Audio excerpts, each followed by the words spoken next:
你们快把衣服穿上啊！让左邻右舍的看你什么样子。走，我管理处都让人去。我的名字叫阿翔，是邻居眼中的好男人、好丈夫。可我接下来的经历令人难以想象。爸，我杀的这么黑，你还认不认得我啊？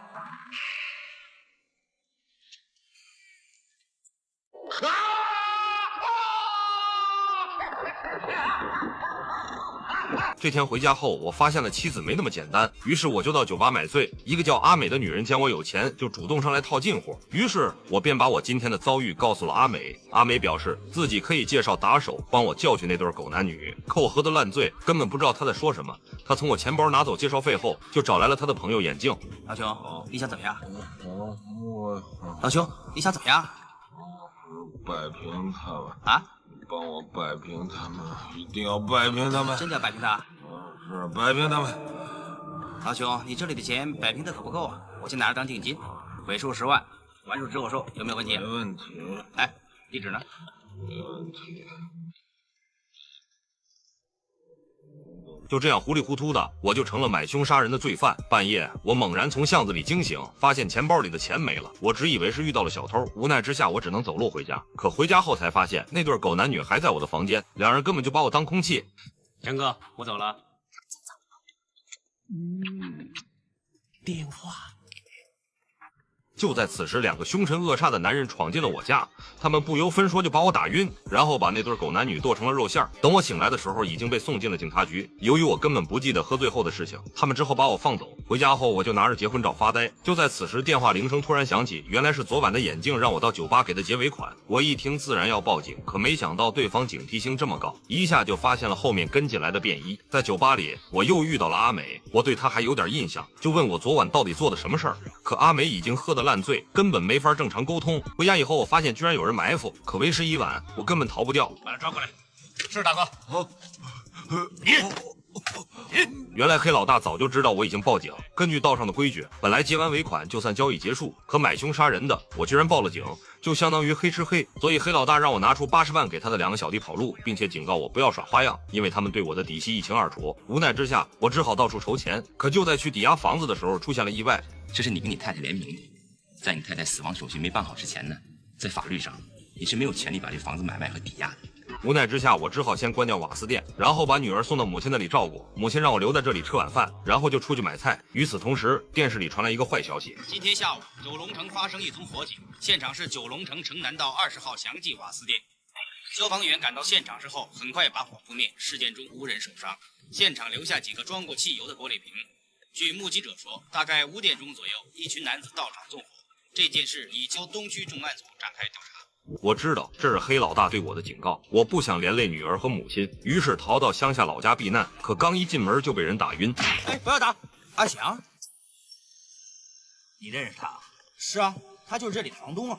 等我醒来的时候，发现老家居然有很多陌生男人，其中一个告诉我他是自己邻村的小华，看房子的大婶有事不在，他们几个就在这临时住一下。小华似乎看出我像是回来避难，表示如果问题不大，可以帮我摆平。于是我就把自己得罪越南帮的事情说了出来，随后我便把越南帮的人约出来谈判。钱呢？没有啊。你再说一遍。他说没有钱，那你想怎么样？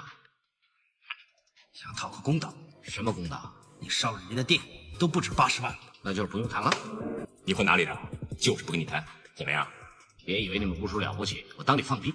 没想到双方人马一言不合就开始动手，并且弄出了人命。我哪里见过这种场面，彻底被吓坏了。很快我和小华就被他们抓了起来，他们似乎跟小华所在的帮派有仇怨，一来就给他用了酷刑。很快就连中间人阿美也被他们抓了过来。黑老大表示现在要想摆平这件事儿，就要我拿出160万。转眼间到了晚上，我和阿美都非常害怕。就在此时，小华的亲哥哥乌鼠得到消息，带人来到这里。他们几个各个人狠话不多，直接干掉了越南帮的守卫。很快他就找到了关押我们的房间。只见乌鼠手持一把 AK， 将屋内所有的越南帮打成了马蜂窝。随后他救下弟弟，对我狠狠地说：“我弟弟3长2短，我杀了你全家！”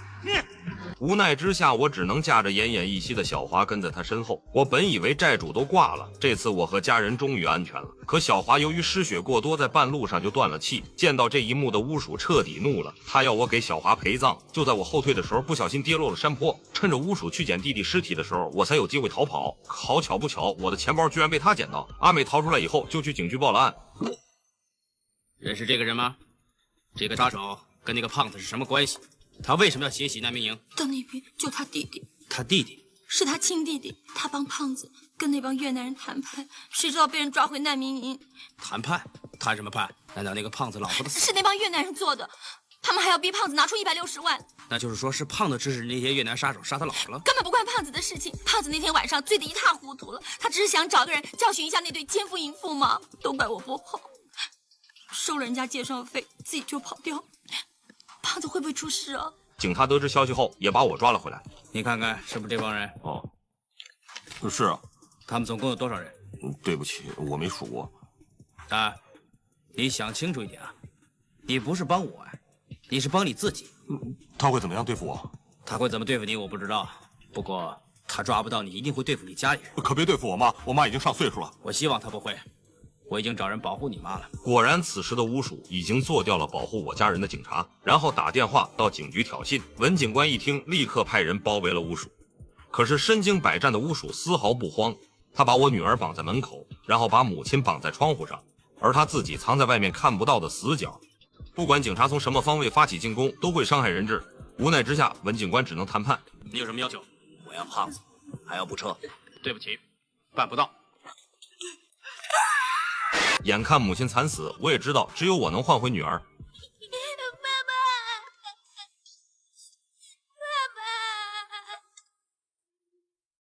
关门，记住，千万不要开枪。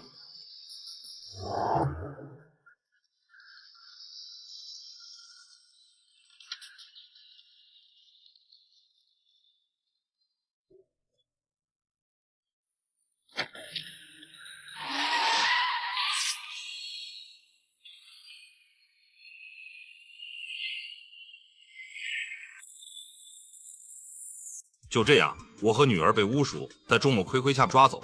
没想到他居然这么丧心病狂，居然当着我的面将女儿火化。爸爸，爸爸，我杀得这么黑，你还认不认得我啊？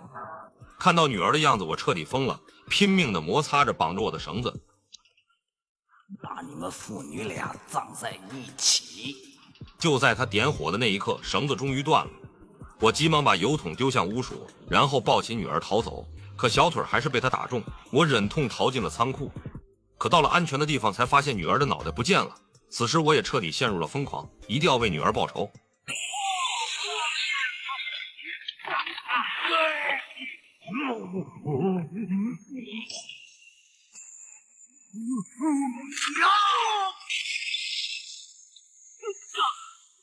可不知道为什么，巫鼠的手枪子弹貌似怎么也打不完。中了2枪以后，我只好继续逃跑。我瞅准时机，再次发起偷袭，这次终于打掉了他的手枪。我想凭借体型的优势，能为女儿报仇。可没想到他命这么硬，我只好先逃跑，再找机会偷袭。我趁他疯狂怒吼的时候，在外面布置好陷阱。看到我以后，巫鼠不顾一切向我冲来，我立刻点燃脚下的汽油，想要以牙还牙。眼看他被爆炸的汽车炸飞，我以为自己成功复仇，可下一秒，命硬的巫鼠居然又站了起来。我急忙逃进屋内，把门反锁。我知道这道门撑不了多久，急忙想办法。我发现这里居然有煤气罐，于是就将煤气阀门拧开，丢向了巫鼠。随着一声剧烈的爆炸，我终于为家人复仇。此时的我也变得神志不清。很快，文警官就接到报警，来到了现场。一直到阿美出现跟我说话，我才恢复了神智。胖子，我妈的死了没有？你还认不认得我？我妈的死了没有？我们去喝酒好不好？我妈的死了没有？到这里，我的故事也就结束了。我是小 K，我们下期见。